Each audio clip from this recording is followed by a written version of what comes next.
It's Nolan. Now, before we get started, make sure y'all hitting that like button. Make sure y'all sharing it on your respective platforms. Let somebody know what we're doing today. Now, let's get into the show. Hey, we ain't got a lot of time left. If the rap game fall, bet I did this shit to death. No motivation to stretch it. Focused on ethics, try to survive in my section. Shit is depressing. Used to care about niggas. Now I give a fuck about your whereabouts. Publishing, I'm clearing house, nigga. Music on shows, I'm on Paramount, nigga. Killing a rapper, breathing, and I'm bailing out quicker, single-handed. Never panic, I get disbanded. Reprimanded, ass-handed, then they vanish. Hip-hop, nigga, I perfected every element with 4-finger rings on. Call me Captain Planet. Street shit done. These niggas scum, I don't appreciate none. Nigga thinking nigga stunt. Came from a village, bumping dealer in the slum. Moving on another pillar, I'm the realest that they come. I don't need no squad. My rap clean like Pino on the beats like Ringo Starr. Blast on niggas like Beano bars. Doing numbers in the bank like bingo cards. My respect level lower. Next level flow us in the text. Bitch, your ex come and blow us. Old school niggas still dressed in below us in the jet. Watching Plex while I flex on them niggas that's below us.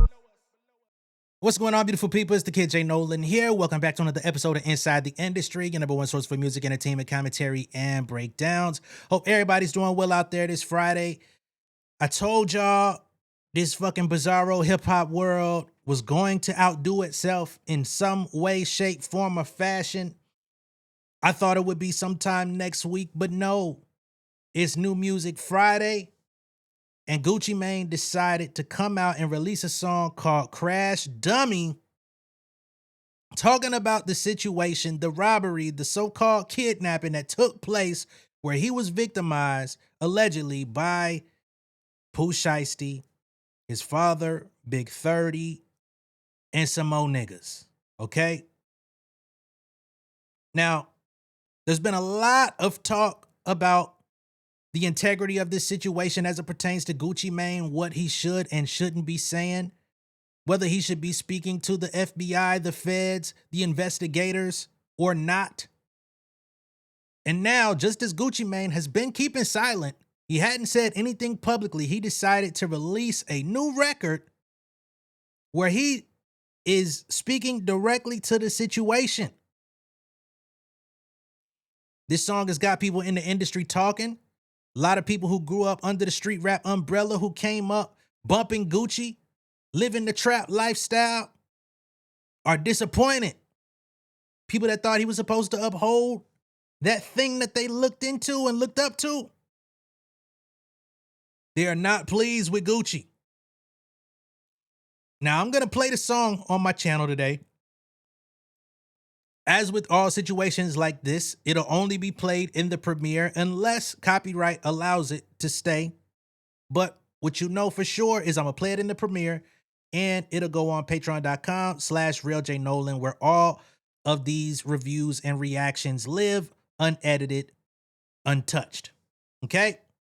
We're going to get into what Gucci has to say about the situation, how he feels, and y'all let me know how y'all feel about it as well, because this is strange. Whether or not you want to identify it as snitching or not, it is strange. Let's not waste too much time. Let's get into the song, man. Crash Dummy by Gucci Mane addressing Pooh Shiesty. Okay, second bar. You went out like a real crash dummy. Even after that, boy, you still signed to me. So he's he's confirming what we're hearing in the paperwork, right? Because, of course, there was the release papers signed by Gucci under duress, allegedly, to where there would be null and void in a court of law if he testifies that he signed it under duress. Second bar of the song, he confirms. You fat ass flunky. Is he talking about Big 30? The nigga that was blocking the door? Is he calling him a junkie? You fat ass flunky, a stone cold junkie? It's like he reading the paperwork. Boy, what it is to live this life, perpetuate this lifestyle, and then do this. Like, it's one thing I gotta say. This is damn near like 50 Cent Mini Man, but it's perceived way differently in 2026 with all that we've seen in the game. We didn't know as much when 50 came out with Mini Man. We just knew that story straight from him. Whatever it was, we took at face value. But There was people that called him a snitch for telling that story the way he did. People was calling him a snitch for Ghetto Quran too. This is interesting. Wow. Thought it was a business meeting, but it was a setup. He's saying it in plain English. I don't want to conversate if it ain't about no millions. Word on the screen here. You withholding millions of dollars from Pooh Shiesty. Nigga received a alleged $100,000 deal that ain't been seeing nothing. Allegedly. What you mean you don't want to talk unless it's about millions? You mean unless you getting paid? What about your artists? This shit crazy, man. I ain't write this song, don't be mad. Wow, you play stupid game. He taunting them at this point. I'm not gonna lie. I've never been the biggest Gucci Mane fan, but this do not sound like the Gucci niggas was playing when I was coming up. I gotta be honest. This ain't the Trap House Gucci. This ain't goddamn freaky girl Gucci. This is heavily gentrified. Okay? Wow. What is going on? I'm the same nigga that put money on your commissary. Now that I will say, that's some slimy shit. When you was fucked up, you was down bad, you was in the joint, you served 3 years, had to do 5, but you got out in 3. Who the fuck was looking out for you putting money on your commissary? Now, if you gave that nigga $10 and you want to act like you put 100 grand, we gonna have to talk. But if ain't nobody else do it, this shit crazy. That's all I can say, man. This shit crazy. Nigga said we in an exhibition. I'm ready to press start. Play like Suge Knight did with Dre. Yeah, man. That's wild. I mean, I think this would hit so much differently if we didn't have access to the paperwork. Like, say if niggas got, and I'm just speaking from the middle of the situation.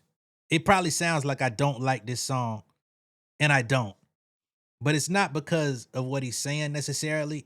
It's just, this just does not register as hip hop as I know it.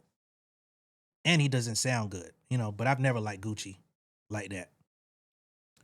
But if let's say the robbery happened, right?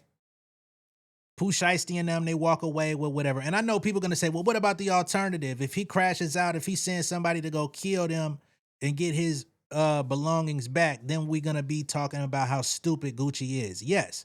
I'm not saying he's supposed to do that. But just keeping it balanced. If this situation were to happen the way that it happened back in January or whatever it was, niggas took they L, they lost they shit, whatever. And Gucci Mane puts this song out and he talks about the situation without a police report being present, without an open investigation.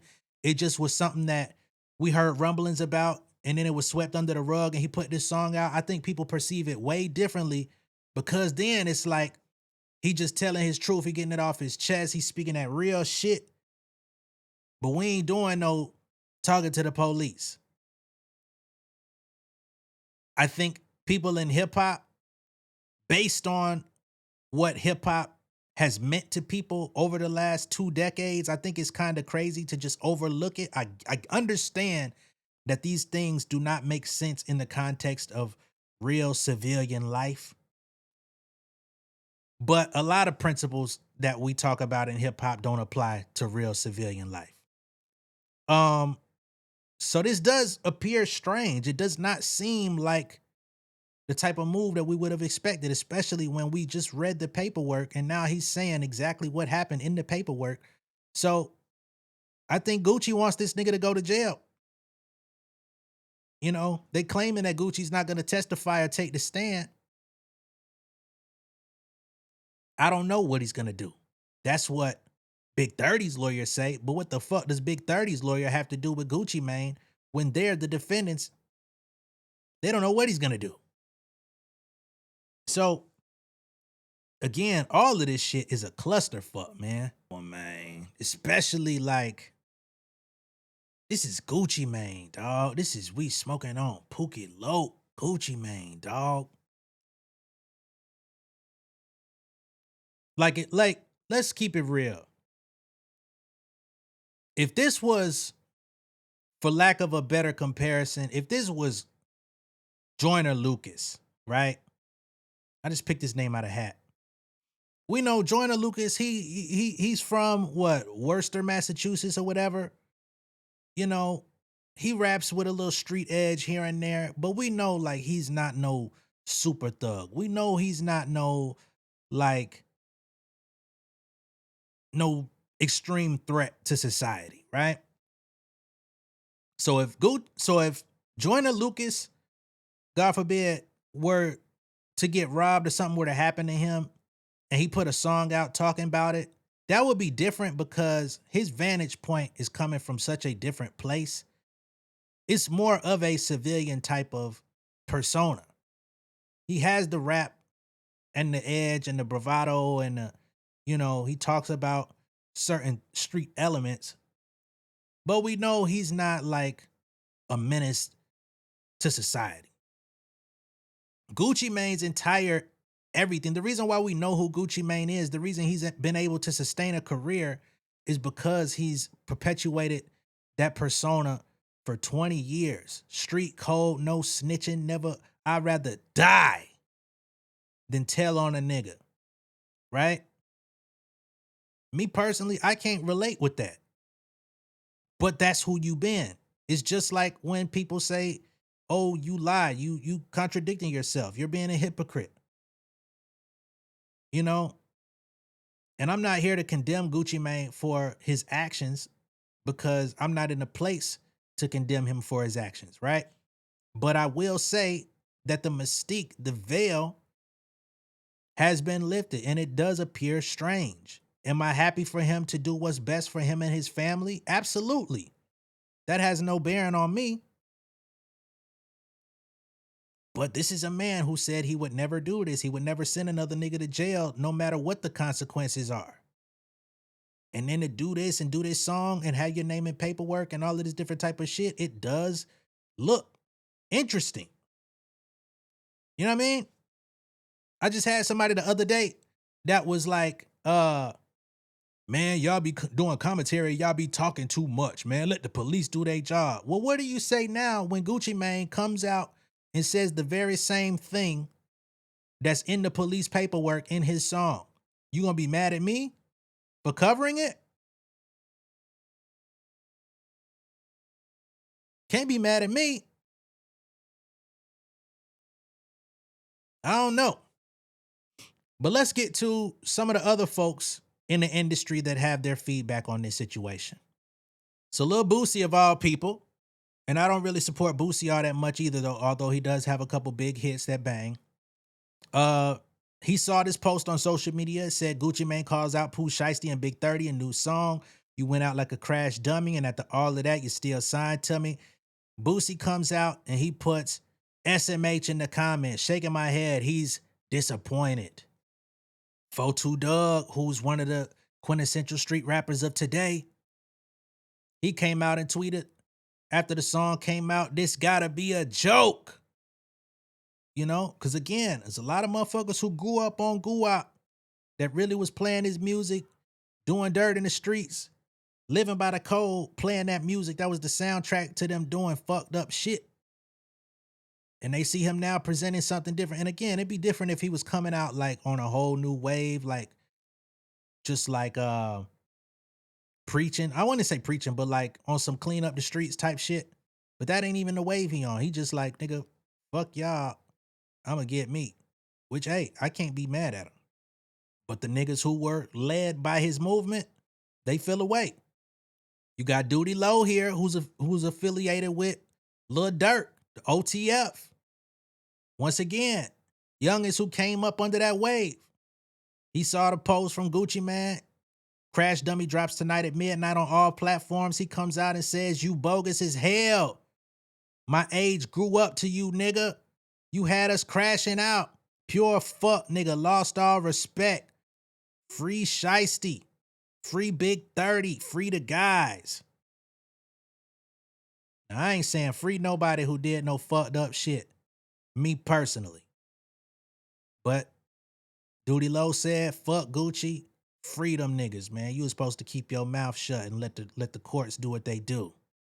Freddie Gibbs, the long-lost estranged so-called civil rights activist, according to Ben the Don.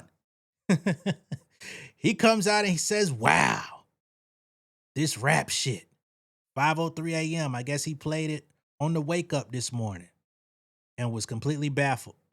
Then you got the all-American badass herself, Asian doll, who be trying to fight everybody. She says, free Pooh Shiesty and Big 30, hashtag snitch K. 8:42 a.m. These people are waking up, man, on the wrong side of the bed with this Gucci Mane shit. 5 a.m., 8:42 a.m. These motherfuckers is eating breakfast with a frown on their face, looking at Gucci in disgust. Now, on the side of the screen here, I have video of Pooh Shiesty's lawyer. Pooh Shiesty has been denied bond, denied bail, because they say he is a risk, whether that be a flight risk or a risk to society, whatever it may be. They're not taking the chance of letting him out, okay? Which they shouldn't, because he allegedly performed a crime while under state supervision, federal supervision, with an ankle monitor on. He was called by his PO, who told him that he needed to leave wherever it was that he was at because he was not permitted to be there, and he still went through, allegedly, with a criminal act despite that warning, right? I'm not giving him or his crew no rope, no leg to stand on with this shit. I'm just giving y'all the perspective of somebody who's seen this stuff play out over the last 2 decades, and I've seen nothing like it, okay? So here is Pooh Shiesty's lawyer talking about where things stand from his perspective. C-O-H-E-N, Psalm Zengane, and John Helms. And any question, just look straight in the middle. Yeah. Thank you. So we had a bond hearing today and a PC hearing today. I think that the relevant things that were said today that I thought were fascinating were that it took 3 months to build a case. And I think the reason for that was because the statements that were given on the evening that this occurred were very questionable. I think the way that the statements were made, what was made, what allegedly was witnessed, and what wasn't witnessed, I think... This nigga arrogant as shit, boy. What you mean it took 3 months to build a case? These motherfuckers don't give a fuck about you. They gonna take as much time as they want if they feel like they're getting all the evidence that they could possibly find to seal a conviction. But hey, I don't work in this field. Gave great pause to the FBI. The FBI doesn't take 3 months to arrest someone if they believe everything that was said on the night that it occurred.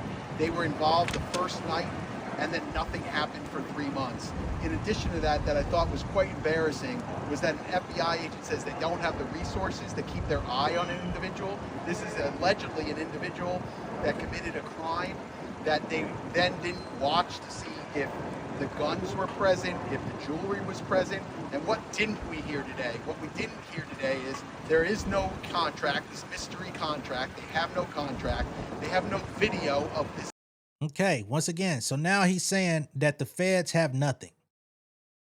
All right, now I don't know how this works in terms of the presentation of evidence, but from his perspective of what he's telling the people in this conference here is that they have no contract. The contract that Pooh Shiesty allegedly took to Gucci to sign the release papers that we talked about at length. In that paperwork, he says that contract's nowhere to be found. The jewelry that was allegedly taken is nowhere to be found. He's saying that they have nothing.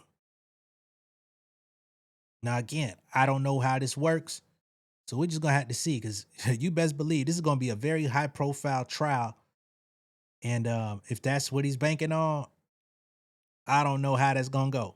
Alleged signing of a contract.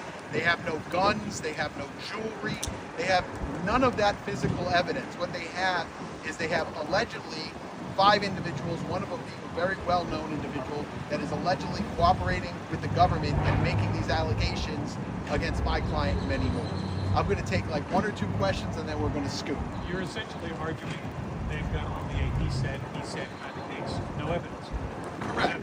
Yeah, it's very fair. I think that this is it's a he said type of a case. I mean, obviously there's 5 individuals on one side. What we're missing are the other people that were present in the room, right? The owner of the studio, who says he didn't hear anything or see anything. The way they leave the studio, where no one is in concert with anybody else, no one's arguing with anyone else. One of the individuals says, "Hey, can I get my watches back?" Like, the story is quite unusual. And I think that the FBI knew that. I think the investigators knew that it was. So are you implying that the person who said, "Can I get my shit back?" let them borrow it for the day? Let them, hey man, while we in the studio, you could put it on.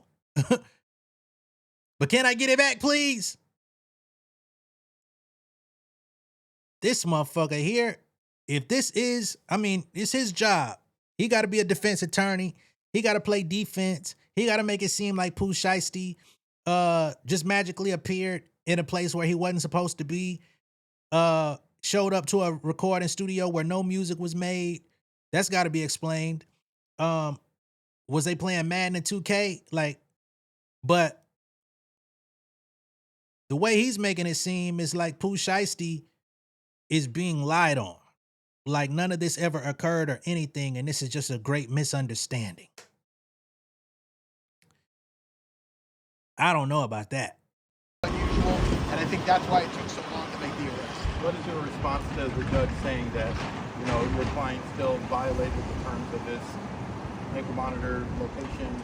Sure, those are all things that are going to be, you know, flushed out. The fact is that he was allowed to be in certain areas at certain times. That really wasn't an argument for today. I wasn't really even going to make that argument. My main thrust of today was to really push on the evidence and see exactly what they had and when they had. How about this? How about the individual who wrote the complaint, who actually drafted the complaint, who was sitting in the courtroom, who's only been an FBI agent for 4 years, does not take the stand. They put someone else on to say what she wrote in her own complaint when she's sitting in the courtroom. And that's done quite often in gamesmanship, because they don't want to put a rookie on the stand and be measured by our legal team. How far away is this from trial? Oh, who knows? You know, we're going to get discovery. We'll take a look at their discovery. They're going to say it's ongoing. I mean, think about it. They had 3 months to get this stuff. They had 3 months to get warrants. They didn't get warrants that night. They didn't get warrants the next night. They didn't get warrants the next month. They didn't get warrants the month after. They waited 3 months to get warrants on whether or not there's guns, whether or not there's jewelry. How about their cell phones? How about the computers? That gives me great pause when I see a case that takes that long to get warrants, if you believe everything that was said on the evening that it occurred. So can you tell me let me take one from her because she was talking last minute. Can you say anything about the identity of RD, and then you also spoke about a social media post you had made? Correct. So, listen, I don't like it when the government puts initials in and everyone takes a guess who they are. We all know who they are, right? I'm not going to say it's this person or that person. That's not my job to do. But certainly there have been media posts of individuals that we suspect were involved in that evening where they're denying that it occurred, or they're denying that they're giving statements to the government. I think that's unusual as well, because of what the government put forward today seems to negate those statements, but we'll have to see how this all shakes out. Listen, guys, Sam and I have had many, many cases together, right? We just finished a case a couple of years ago in San Francisco on the Cash App murder case. And whenever I talk to individuals, whenever I talk to the media, I always say, this is not a straight road. It's always a very winding road. So we never know where things are going to take us. We got to look at the evidence as it comes in, and we'll see what's there. I'm just shocked that, you know, when they say there might be video out there, they don't have it. There might be this mystery contract, they don't have it. Oh, they were at Staples, you know, making copies. It's just a total guess. So, like, we're not here to guess. I'm here to look at the evidence, to weigh the evidence, and to make the best decision. So you saying that the location information that they have from the ankle monitor pinging to the address of the Staples is a guess? This a cold motherfucker right here. That's all I'm gonna say. I don't know shit about this dude, Bradford Cohen, but he a cold motherfucker. That's all I do know. Whether he gonna get Pooh Shiesty off this one, I can't say. But his mannerisms and his confidence and his bullshit is elite. Based on that evidence. What your client just stays in detention until what? Yeah, currently he'll stay in detention. We'll get discovery. We'll start going through that. There's going to be several motions that we're going to file, obviously, in the next couple of weeks. But that'll all come out. We'll get comments. So did the feds even interview Look any at of the my people? Did the feds even interview any of the people yet? Any of the alleged victims? Or So my understanding is the FBI has, over the past 3 or 4 months, has interviewed none of the alleged victims, and allegedly they all have future dates to give statements. But I have no idea if that's true. We're basing it on what the agent said on the stand, that each one of those witnesses from that evening is going to appear and give a statement to the federal authorities. So RD never made a statement as of now? Not to the FBI. Not to the FBI, but that evening it appears from the material that they produced and from the agent's testimony is that RD gave a statement that evening, but since that evening has not given another statement. But the FBI said in the future they're all scheduled to give statements, so we'll have to see. All right? Thank you guys, I appreciate it. Thank you. All right, Thank thanks. you. Nice seeing you. Yeah, good to see you too. All right, so he's basically saying that the FBI is wasting our time playing a game of cat and mouse in front of everybody, and they don't even have their shit together. That's what he's claiming in front of the people. What they do or don't have, I do not know, but I'm sure we'll find out in the days to come. All right, let me know what y'all think of all this down below in the comments. Be sure to like and share this video. If this is your first time seeing me on YouTube, go ahead and subscribe to the channel, become an insider. I will be catching y'all on the next one. Y'all be good out there. Peace.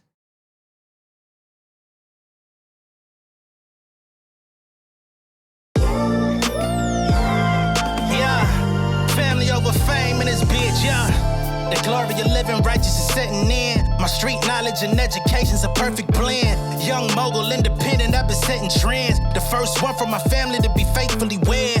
Fuck niggas and the horses that they riding on. I see this shit from all angles like a polygon. I'm never politicking, the drama be piling on. Father and greats unacknowledged like I'm Bobby Bonds. Conversation with my lady about the paper route. 5 sit bank accounts, every day I make it count. They down talking my commentary for hating now. Well, I can take it cause I'm bodying your favorite now, please. I can do this shit in my sleep. I been writing for these niggas, y'all read it and weep. I been fighting these niggas if you speak on the street. I turn your birthday party into New Year's Eve. Don't let me take it there. We ain't playing fair. This the ATL, Southside nigga moving furniture like Wayfair. Life on hold, no insurance for your healthcare. Lifeline gone, so you wanna be a millionaire? Well, let me tell you about this world I built. The women I dodged, the niggas that I ran for filth. The sympathy calls, consulting for the stacks I built. I had to